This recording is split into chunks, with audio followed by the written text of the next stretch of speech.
El sonido del bolígrafo al rozar el papel fue tan leve que casi se perdió entre el zumbido del aire acondicionado, pero para Elena Rivas, aquel trazo fue como una grieta abriéndose dentro de su pecho. Firmó con una calma que no sentía, con los dedos temblando apenas perceptiblemente, tratando de mantener la dignidad que le quedaba.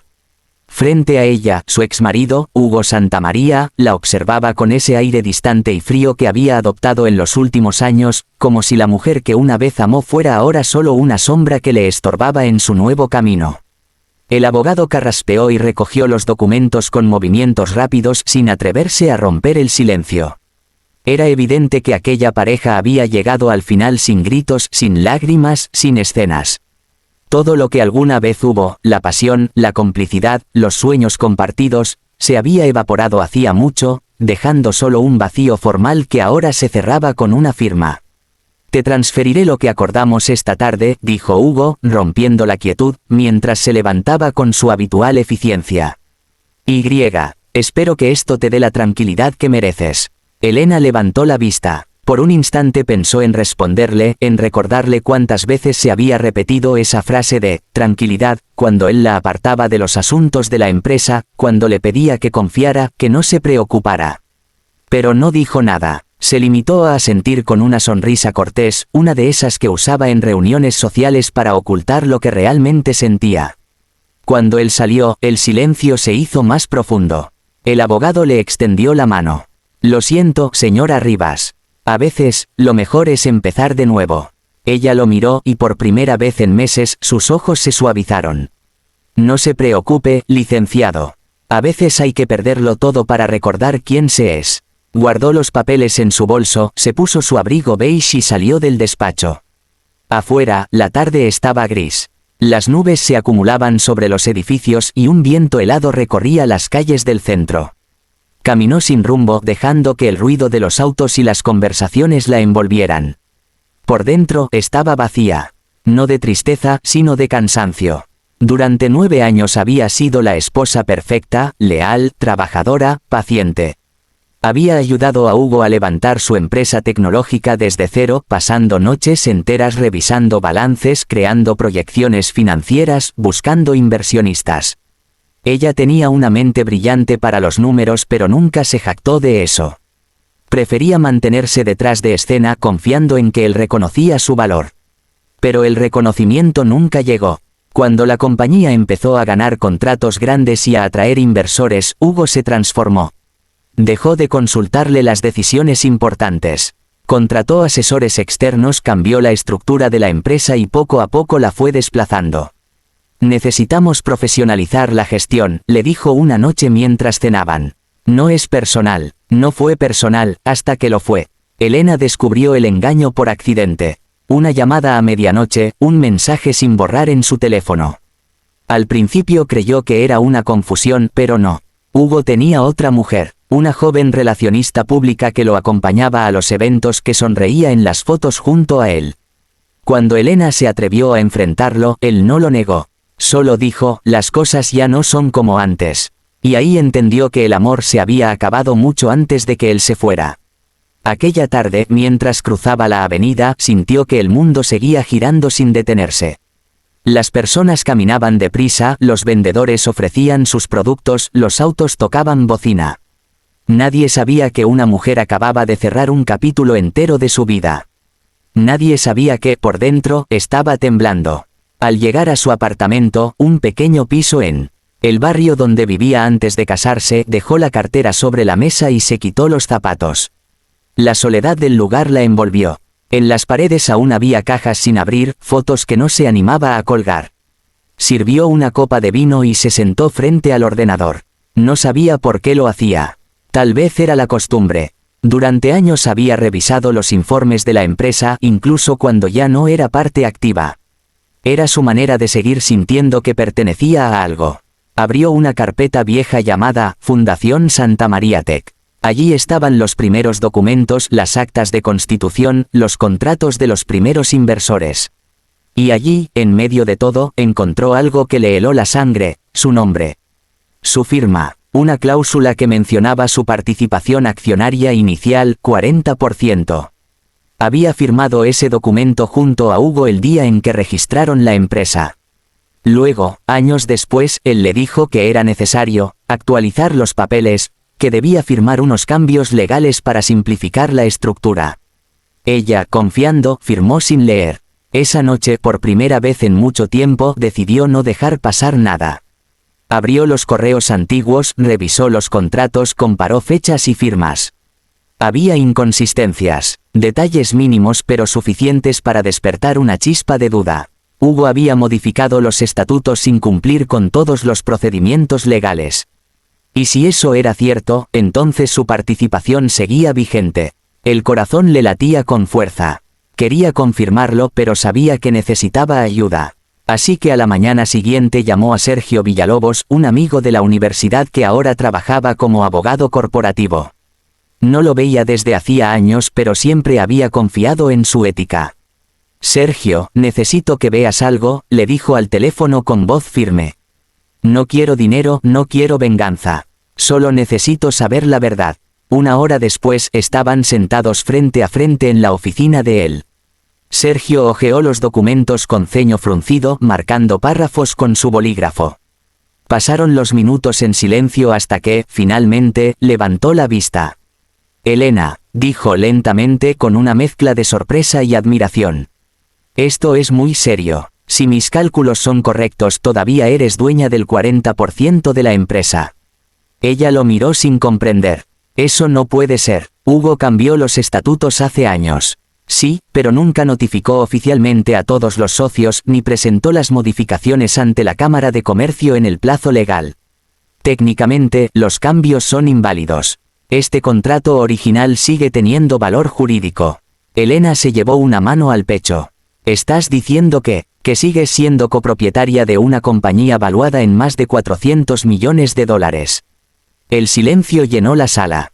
Solo se escuchaba el tic-tac del reloj. Elena trató de asimilarlo, pero su mente se negaba a creerlo. Era demasiado absurdo. Ella, que apenas había recibido un pequeño acuerdo de divorcio, resultaba ser millonaria sin saberlo. Sergio continuó: «Podrías reclamar tu parte inmediatamente. Pero te advierto que esto causará un terremoto. Hugo no lo tomará bien». Elena sonrió por primera vez en mucho tiempo. Una sonrisa tranquila, casi serena. «Ya sobreviví al peor de los terremotos, Sergio. El resto es solo ruido».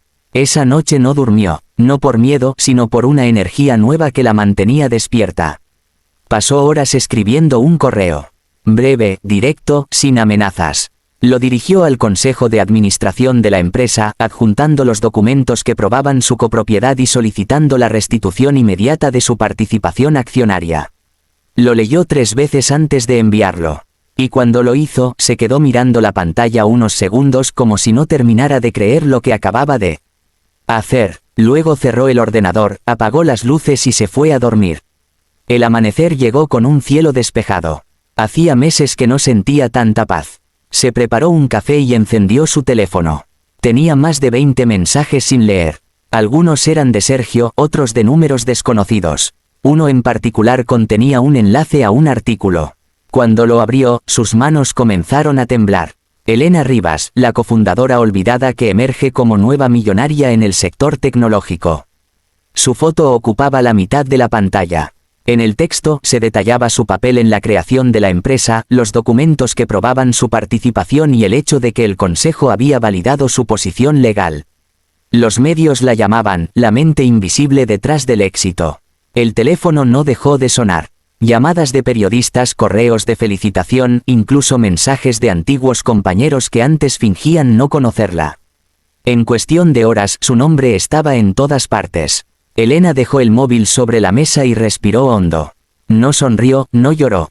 Solo sintió una profunda sensación de justicia. Recordó el momento en que firmó el divorcio, el frío del despacho, el silencio, la soledad. Entonces no lo sabía, pero esa firma no fue el final. Fue el inicio de su renacer. Mientras el mundo la descubría como la nueva millonaria del país, ella simplemente se preparó otro café y miró por la ventana. Afuera, la ciudad seguía su ritmo, pero algo había cambiado. Por primera vez en mucho tiempo, no tenía miedo del futuro. Y aunque nadie más lo sabía, en lo más profundo de su corazón, Elena comprendió algo que el dinero no podía comprar: había recuperado su poder. No solo el de su fortuna, sino el de su voz, su inteligencia y su libertad. Esa mañana, cuando los titulares se expandieron por toda la prensa, Hugo aún dormía. Pero cuando despertara, descubriría lo que nunca imaginó. La mujer que había firmado el divorcio en silencio, acababa de convertirse en una de las personas más poderosas del país. Elena miraba la pantalla de su teléfono sin parpadear. Su nombre, su historia, su rostro, estaban en todas partes. Los medios la llamaban la cofundadora invisible que emergió de las sombras, la mujer que derrotó al sistema, la nueva millonaria de la tecnología. Miles de mensajes inundaban sus redes: felicitaciones, invitaciones, propuestas. Pero ella, inmóvil, apenas podía asimilarlo. No era vanidad lo que la mantenía en silencio. Era incredulidad. Años atrás, se había sentido tan pequeña, tan irrelevante, que no habría imaginado ni en sueños que su nombre algún día aparecería en la portada de una revista económica. El sonido del teléfono vibrando la devolvió a la realidad. En la pantalla aparecía un nombre que no veía desde hacía meses: Hugo. Por un momento dudó. Podría ignorarlo, pero sabía que tarde o temprano esa conversación sería inevitable. Respondió: hola, Hugo. Elena, tenemos que hablar. Su tono era frío, tenso, calculado. ¿Qué demonios hiciste? La prensa se volvió loca. Elena respiró hondo. Solo pedí lo que me corresponde. Nada más, nada más. Acabas de poner a toda la junta directiva en mi contra, replicó, alzando la voz. ¿Sabes el daño que esto le hace a la empresa? Nuestra empresa, lo corrigió, con una serenidad que lo descolocó. Recuerda que soy copropietaria. Un silencio largo se extendió al otro lado. Hugo no estaba acostumbrado a que lo corrigieran. Finalmente habló con voz más baja. Podemos resolverlo. Te ofrezco comprarte tu parte. Al doble del valor actual. Lo hacemos rápido y en silencio. Nadie pierde. Elena sonrió, aunque él no pudiera verla. Esa oferta no era generosidad. Era miedo. Lo pensaré, dijo, antes de colgar. Apoyó el teléfono sobre la mesa y permaneció inmóvil, observando el reflejo de su rostro en la ventana. No sentía rencor, solo una serenidad profunda, como si todo lo que había esperado durante años finalmente encontrara su equilibrio. Durante los días siguientes, su vida cambió de manera vertiginosa. Recibió invitaciones para entrevistas, conferencias, mesas redondas. Algunas revistas querían ponerla en portada como símbolo de empoderamiento femenino. Las redes la aclamaban como ejemplo de resiliencia y su historia se convirtió en un fenómeno viral. Pero mientras el mundo la celebraba, Elena mantenía los pies firmes en el suelo. No se dejaba deslumbrar, sabía que la fama era tan efímera como la atención de los medios. Lo que realmente le importaba era algo mucho más grande: reconstruirse desde cero, pero esta vez, por sí sola. Con la ayuda de Sergio, su abogado y amigo, creó un nuevo fondo de inversión.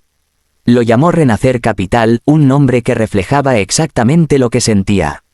Su propósito no era acumular más dinero, sino apoyar proyectos liderados por mujeres, innovadoras, emprendedoras, científicas que habían sido ignoradas por falta de oportunidades.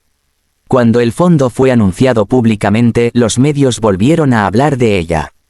Esta vez, no como la exesposa traicionada, sino como una visionaria que transformaba su dolor en propósito. Mientras tanto, Hugo enfrentaba su propio caos. En la empresa, los inversionistas comenzaron a presionarlo. Querían explicaciones sobre cómo había olvidado registrar el cambio de estructura accionaria. Su credibilidad se desplomó. La prensa, que antes lo veneraba, ahora lo señalaba por sus maniobras turbias. Una mañana, mientras Elena revisaba sus correos en la oficina de su nuevo emprendimiento, recibió una visita inesperada. Su asistente la anunció con cierta tensión. Señora Rivas, el señor Santamaría está aquí. Dice que necesita hablar con usted urgentemente. Elena se quedó en silencio unos segundos antes de responder. Dile que puede pasar. La puerta se abrió y Hugo entró. Vestía un traje caro, pero su rostro revelaba cansancio, ojeras, tensión en la mandíbula, los ojos de alguien que había pasado noches sin dormir. No sabía si vendrías personalmente, dijo Elena, levantándose para estrecharle la mano. Él la observó, sorprendido por su aplomo. Tenía que hacerlo, dijo con un tono más pausado. No quiero que esto se convierta en una guerra. No tiene por qué serlo. Tú elegiste pelear contra mí, no conmigo. Él suspiró. Sé que te fallé, en más de un sentido. Pero, la empresa no sobrevivirá si esto continúa. Los medios, los inversores, todos están nerviosos. Y sé que no quieres destruir lo que tú también ayudaste a construir. Elena cruzó los brazos. Yo no destruí nada, Hugo. Solo puse las cosas en su lugar. Hugo bajó la mirada, avergonzado. Tal vez, no supe valorar lo que teníamos. Ni en la empresa, ni en nuestra vida. Por un momento, Elena vio en él al hombre que una vez amó. Al joven que soñaba con cambiar el mundo, no al empresario ambicioso en que se había convertido. Pero ese recuerdo era eso, pasado. No busques redención en mí, dijo con voz suave pero firme. Yo ya hice las paces con todo. Tú deberías hacer lo mismo. Hugo asintió. Entonces no hay manera de arreglarlo. Claro que la hay, respondió, caminando hacia la ventana. Aprende a trabajar conmigo, no a ocultarme. Si realmente quieres salvar la empresa, demuéstrame que puedes hacerlo sin mentiras. Él la miró con una mezcla de sorpresa y respeto. No esperaba esa respuesta. Había ido buscando negociar su salida, no una colaboración. ¿Quieres decir que seguirás dentro? Nunca me fui, respondió con una leve sonrisa. Solo me borraron del cuadro. Después de esa conversación, las cosas comenzaron a cambiar. Hugo y Elena, aunque con distancia profesional, comenzaron a trabajar juntos en algunos proyectos específicos. Era un vínculo frágil, tenso, pero funcional. Ella imponía límites claros, ya no era su esposa, ni su sombra. Era su socia. El tiempo pasó y Elena empezó a consolidarse como una figura influyente. Renacer Capital crecía rápido, atrayendo a mujeres talentosas de todo el país. Los medios seguían cada uno de sus movimientos, los programas de televisión pedían entrevistas y los jóvenes emprendedores la veían como un símbolo de esperanza. Sin embargo, lo que más le importaba era algo más silencioso, su paz interior. Por las noches, cuando cerraba los ojos, ya no sentía la ansiedad que la acompañó durante años. No había rencor ni deseo de venganza. Solo gratitud. Un mes después fue invitada a una gala benéfica organizada por una importante fundación tecnológica. Al llegar, las cámaras se agolparon a su alrededor. Lucía un elegante vestido blanco, sencillo pero de una elegancia imponente. Su presencia atraía todas las miradas. En el salón, entre los empresarios y políticos también estaba Hugo. Vestido de negro con una sonrisa que parecía forzada. Cuando sus miradas se cruzaron, él se acercó despacio. Elena, ¿te ves radiante?, dijo, sincero por primera vez en mucho tiempo. Gracias. Tú pareces cansado. Él soltó una risa amarga. Digamos que no he tenido mis mejores semanas. Supongo que así es cuando la vida te obliga a mirar hacia atrás. Hugo asintió. No quería que las cosas terminaran de esta manera. Ninguno de los dos lo quería. Pero así fue. ¿Y sabes algo, Hugo? Ella lo miró directamente. Ya no me duele. Él la observó y por un momento, su orgullo pareció desvanecerse. Lo siento, Elena, por todo. Ella asintió, sin rencor. Ya lo sabía. Le tendió la mano y él la estrechó. No como enemigos ni como antiguos amantes, sino como dos personas que finalmente habían entendido que su historia había cumplido su ciclo. Esa noche, Elena subió al escenario para recibir un reconocimiento por su labor con Renacer Capital. La presentadora la describió como una mujer que transformó la traición en inspiración. Al escuchar esas palabras, Elena sonrió con humildad. No porque quisiera ser un símbolo, sino porque sabía que había encontrado su verdadero propósito. Cuando tomó el micrófono, habló con voz firme, sin guión, mirando al público con serenidad. Hace un tiempo firmé un documento en silencio pensando que era el final de todo lo que conocía. Pero a veces lo que creemos que termina, en realidad recién comienza. No busquen venganza cuando los traicionen. Busquen su valor, porque el verdadero éxito llega cuando ya no lo necesitas para demostrar nada. El público se puso de pie. Los aplausos resonaron por todo el salón. Entre ellos, Hugo también aplaudía con una expresión de respeto genuino. Esa noche, mientras las luces de la ciudad brillaban tras los ventanales, Elena caminó sola hasta su auto. El aire era frío, pero se sentía ligera. Había atravesado el dolor, la humillación, la pérdida. Y había salido del otro lado no con furia, sino con sabiduría. Antes de subir al coche, miró el reflejo de los rascacielos iluminados. Sonrió. La mujer que un día firmó un divorcio en silencio ahora era una leyenda viva. No por el dinero ni por los titulares, sino porque había encontrado lo que muchos pasan toda una vida buscando: libertad, propósito y paz. Y mientras los flashes de los fotógrafos se apagaban en la distancia, Elena pensó en algo que nunca diría en voz alta, que a veces el destino no se grita, no se impone, se firma en silencio.